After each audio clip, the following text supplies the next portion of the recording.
todavía yo estoy a punto siempre de decir de Ernst & Young, pero digo igual, porque me cuesta. Es lo normal, a todos nos pasa. Sí. Sí. ¿Cómo estás? Muy bien, muy contenta de estar acá. Buenísimo. Así que aprovecho de saludarlo a todos los radioescuchas también.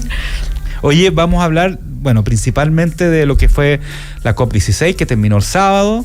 Yo no voy a sacar las conclusiones porque la idea es que lo diga tú, aunque yo tengo una idea, ¿no es cierto? Fue harta gente de Chile, harta gente entre gobierno, empresas, comunicadores, organizaciones no gubernamentales, ¿no es cierto?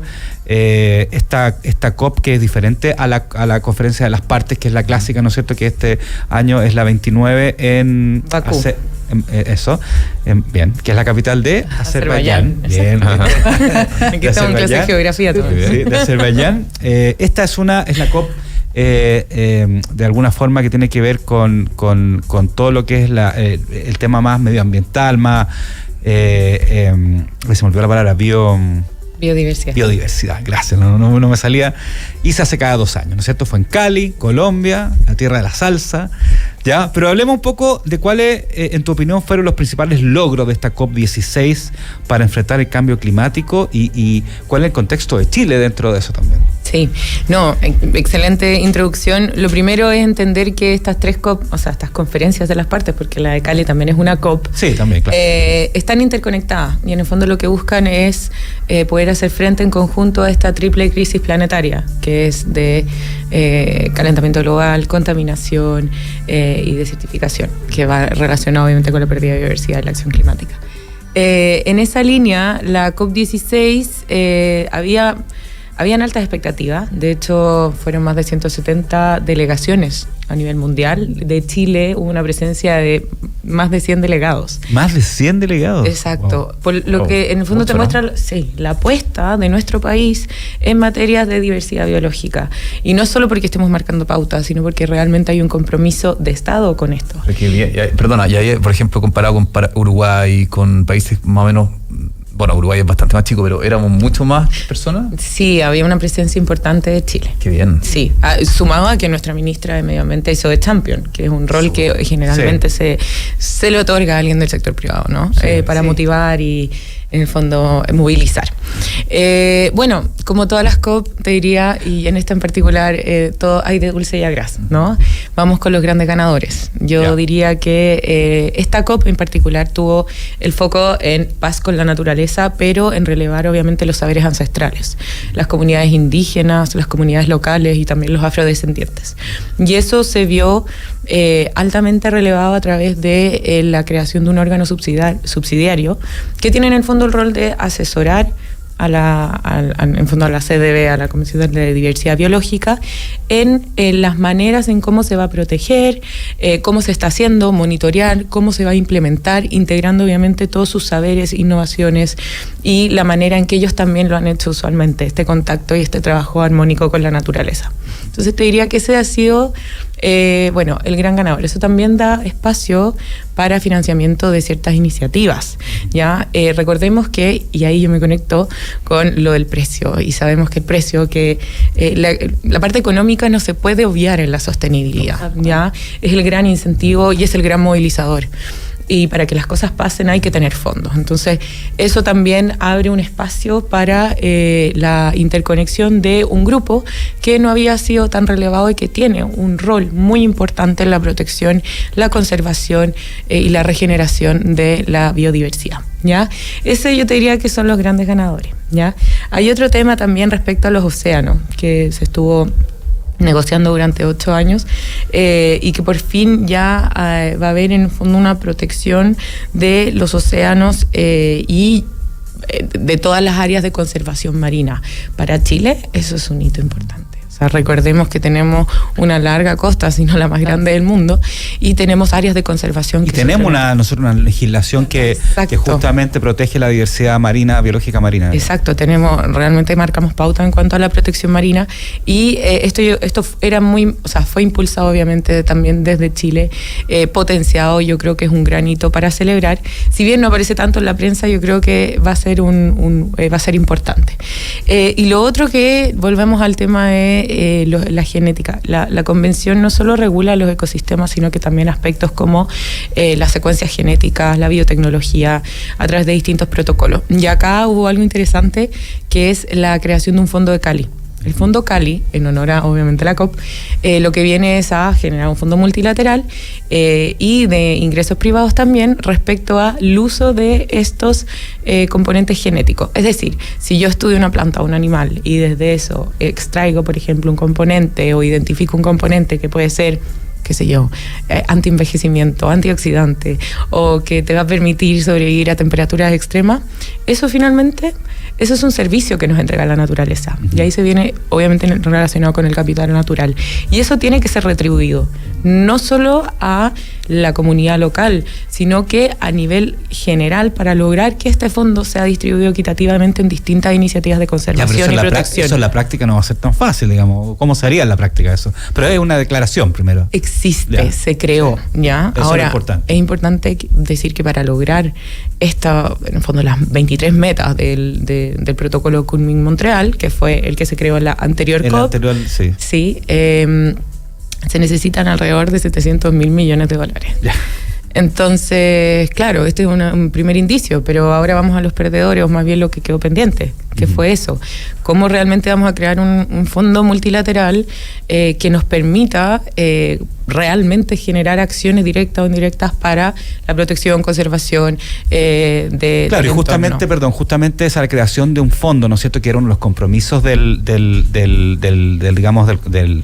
marco global de biodiversidad Kunming-Montreal, ¿no es cierto?, que fue en la COP15. Uno de los compromisos era llegar a justamente ahora, a cómo se iban a implementar esos recursos, y eso no se logró. Por eso es que uno ve en la prensa que los resultados fueron decepcionantes, sabor amargo, etcétera, etcétera.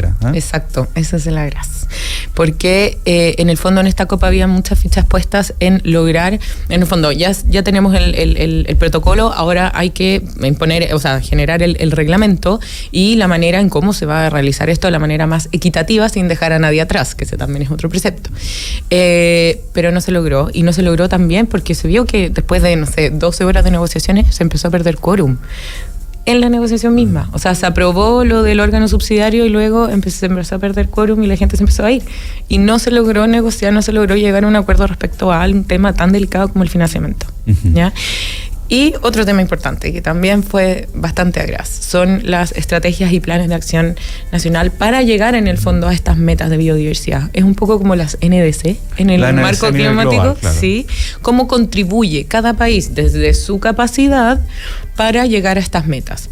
Y de estos 196 países que somos miembros de la convención, finalmente solo 35 presentaron sus estrategias. ¿Chile? Latinoamérica fue liderada más bien por México.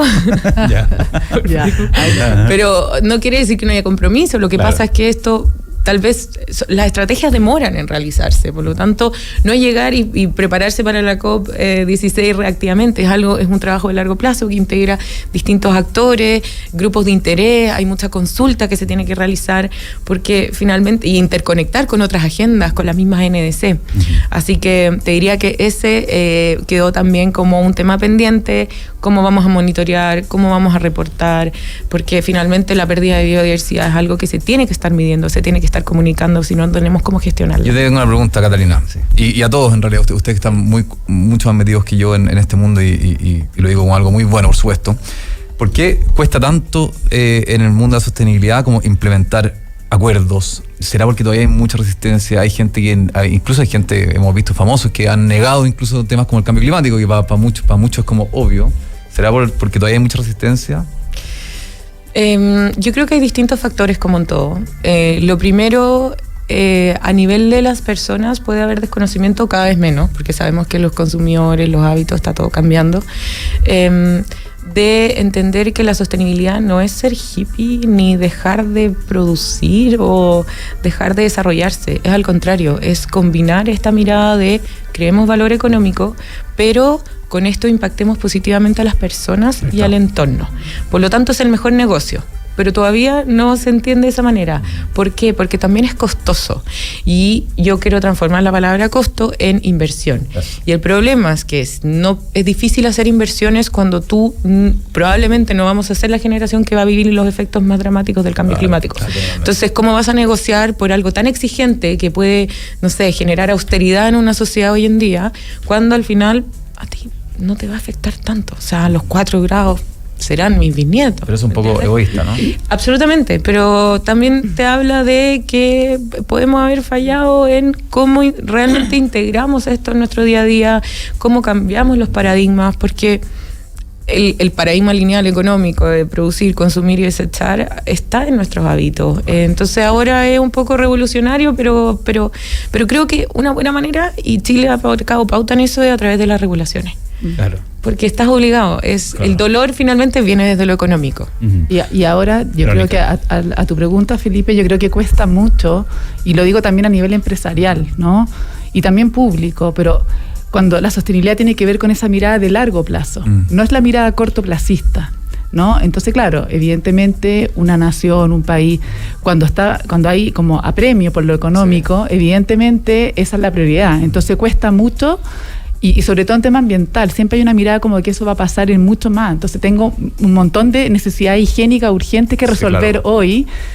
Esa mirada a largo plazo ya, pero eso va a pasar más allá. Y esa mirada del más allá, finalmente cada vez es más acá, ¿no? Porque el cambio climático cada vez es más acá, y lo estamos viendo a nivel mundial, lo estamos viendo hoy día en España, lo que está pasando en Valencia. Entonces, yo creo que esa mirada a largo plazo, y aquí creo que hay un tema que es el corazón, que es cultural, como todo. O sea, todas las transformaciones culturales tienen un costo, y efectivamente esto de que no se puedan poner de acuerdo, de que cueste avanzar, es porque es una transformación cultural. O sea, es un modelo de negocio, es un modelo de desarrollo que es completamente una mirada distinta. Entonces, evidentemente, claro, yo me imagino que, y ahí también desde el gorro a las comunicaciones, del sombrero a las comunicaciones, creo que también tenemos que ayudar a que no quede la mala noticia. Yo creo que exista una COP y que exista un encuentro de ese nivel y de esa categoría es una muy buena noticia, claro. Y tenemos que tratar de impulsar y de comunicar lo bueno también que ocurrió ahí, ¿no?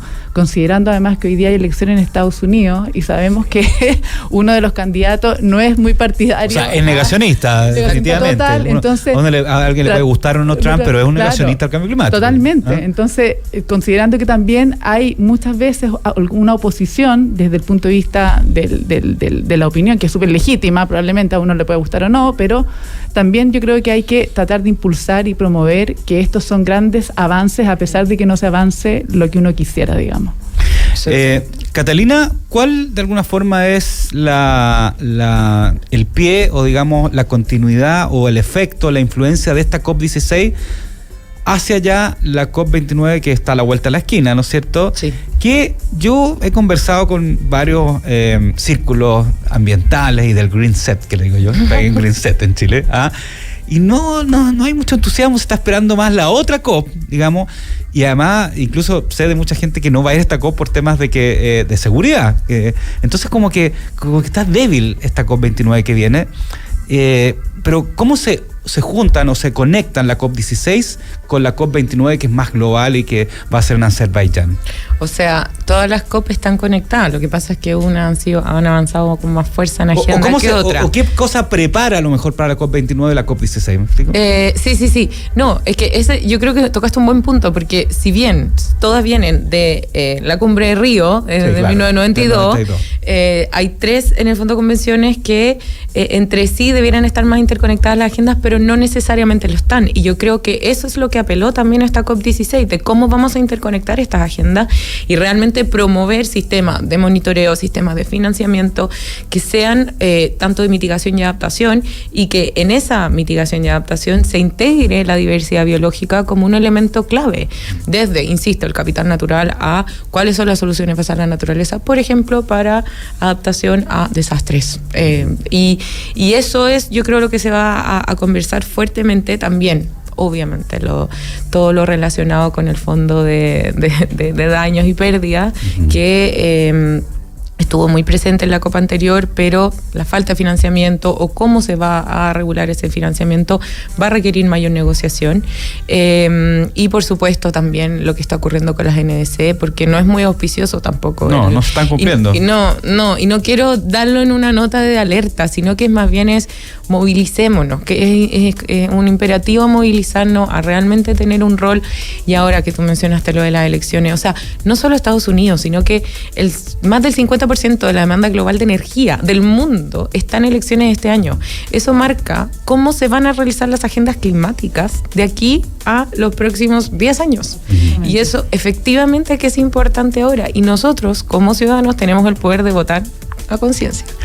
Catalina Cuevas, gerente de Servicios de Cambio Climático y Sostenibilidad de EY, hablando sobre la COP16. Catalina, tienes una voz súper radial. Sí. Súper radial, sí, totalmente. Muy buena voz. Así que dejémosla acá, mejor dejémosla a Catalina acá en el programa. Nos vamos nosotros. No, súper radial. Y Verónica Díaz de la Vega, también 1.000.000 de gracias por acompañarnos de Sistema B a este bloque de sostenibilidad. Felipe, como siempre, un gusto. Igualmente. Ahora los invito a quedarse aquí porque viene Emprender es Clave. Con María José, con quien habla también, y para hablar un poco de emprendimiento, de todo lo que es ese mundo, digamos, desde los unicornios hasta emprendiendo más pequeño, ¿ya? Así que quédense en línea. Además, los invito a ver estos capítulos de Clave Morse en YouTube, escucharlo en Spotify, seguir en todas las redes sociales y, por supuesto, escuchar este programa de 9 a 10 de la mañana por la 92.9 FM. Un abrazo grande, que estén bien. Muchas gracias. Muchas gracias. Comunidadfeliz.cl, plataforma para administradores de condominios, corredora de seguros, control de acceso para tu edificio y más. Presentó Clave Morse.